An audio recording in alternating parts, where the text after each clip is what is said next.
جب تم اللہ سے کسی شخص کو مانگتے ہو یہ معلوم ہونے کے باوجود بھی کہ اس کا ملنا ناممکن ہے اور اس پر اللہ بہت دیر کر دے، تو ہو سکتا ہے نا کہ اللہ کو تمہارا یقین اور تمہارا مانگنا اتنا پسند آ گیا ہو کہ اللہ نے اس چیز کو ہمیشہ کے لیے تمہارا بنانے کے لیے دیر کی ہو۔ صلہ بنانے کے لیے اللہ انتظار بھی بڑھا دیتا ہے، اور تمہیں تو اندازہ بھی نہیں ہے کیسے تمہارا اللہ آگ کے سامنے اور آگ کے اندر کا منظر بدل دیتا ہے۔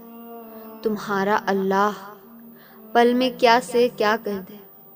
اللہ کو اس دل سے پیارا اور کیا ہوگا جو روز تہجد کے سجدوں میں ٹوٹ کر اس کے سامنے بکھر جاتا ہے، لیکن پھر بھی اس کے معجزوں کے لیے دھڑکتا رہتا ہے۔ توکل کرو جیسے نوح علیہ السلام نے دوران سیلاب کیا۔ توکل کرو جیسے ابراہیم علیہ السلام نے دہکتی ہوئی آگ میں کیا۔ توکل کرو جیسے موسیٰ علیہ السلام نے سمندر پہ چلتے ہوئے کیا۔ توکل کرو جیسے یوسف علیہ السلام نے اندھے کنویں میں کیا۔ توکل کرو جیسے یونس علیہ السلام نے مچھلی کے پیٹ میں کیا۔ توکل کرو جیسے ایوب علیہ السلام نے بیماری میں کیا۔ توکل کرو جیسے بی بی ہاجرہ نے تپتے ہوئے صحرا میں کیا۔ توکل کرو جیسے زکریہ علیہ السلام نے اپنی بیوی کے بانجھ ہونے کے باوجود کیا۔ بس یقین رکھو، اندھا یقین، پھر دیکھو کیسے مقدر بدلتے ہیں، کیسے آزمائشوں کے پہاڑ ریزہ ریزہ ہو کر ٹوٹ جاتے ہیں، کیسے معجزے کے دروازے کھلتے ہیں۔ اللہ تو انکہی دعائیں بھی جانتا ہے، لیکن اسے پسند ہے جب تم خود اس سے مانگتے ہو۔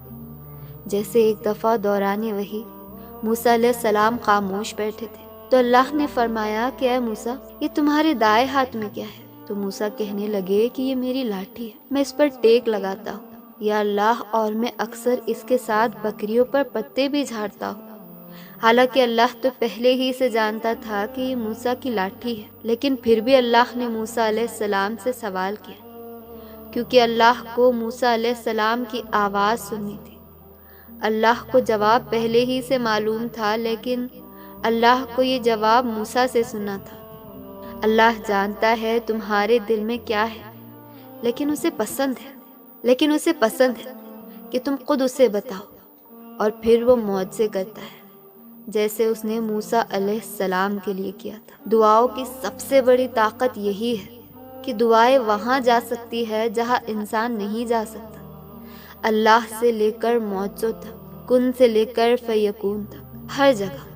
اور کچھ دعائیں اللہ فوراً قبول کر لیتا ہے، اور کچھ دعائیں تمہیں بار بار اللہ سے مانگنی پڑتی ہے، کیونکہ وہ دعائیں اللہ کی پسندیدہ دعائیں ہوتی ہیں، اور ان دعاؤں کے لیے تمہارا سجدہ ریز ہونا اللہ کو بہت پیارا لگتا ہے۔ اس لیے اللہ ان دعاؤں کو تم سے تو وقتی طور پر دور کر دیتا ہے، لیکن تمہارے دل سے انہیں کبھی بھی نہیں نکلنے دیتا، تاکہ تم اللہ سے مانگنا نہ چھوڑو، کیونکہ وہ دعائیں ہی تمہارا مقدر ہوتی ہے۔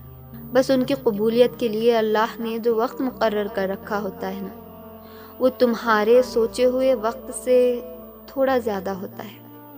تہجد کی دعاؤں کے لیے تو 7 آسمانوں کے پردے اٹھا دیے جاتے ہیں، اور پھر اللہ ایسے معجزے کرتا ہے جو نہ کبھی زمین والوں نے دیکھے ہوتے ہیں اور نہ آسمان والوں نے۔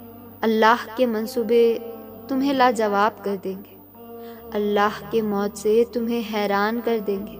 تمہاری تہجد کی دعائیں ہی تمہارے لیے معجزوں کے راستے بنائیں گی، اور پھر تم دیکھو گے انہیں بھی اپنا مقدر بنتے ہوئے، جن کا ملنا تمہیں ناممکن لگتا تھا، کیونکہ مرہم صرف اللہ ہی دے سکتا ہے، اور جو صبر کرتے ہیں اور توکل رکھتے ہیں ان کے لیے اللہ شفا کے ذریعے بنا دیتا ہے، اور انہیں نواز دیا جاتا ہے اس سے بھی بہتر جو انہوں نے کھویا ہوتا ہے۔ یقین رکھو حقیقت کے کھلنے تک، اور چھوڑ دو اس جگہ سے مرہم ڈھونڈنا جہاں سے زخم ملا۔ کیوں بھاگ رہے ہو پھر تم اس دنیا کے پیچھے؟ اپنے لیے تو سب ہی اسے پکارتے ہیں، تم اللہ کو اللہ کے لیے پکار کر دیکھو۔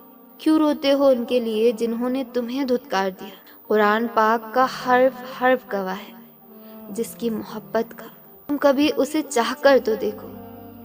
اللہ کو بے ترتیب دعائیں بہت پسند ہیں، کیونکہ تب زبان نہیں بولتی، دل بولتا ہے، اور دل کی بولیاں عرش والے سے بہتر اور کون سمجھ سکتا ہے۔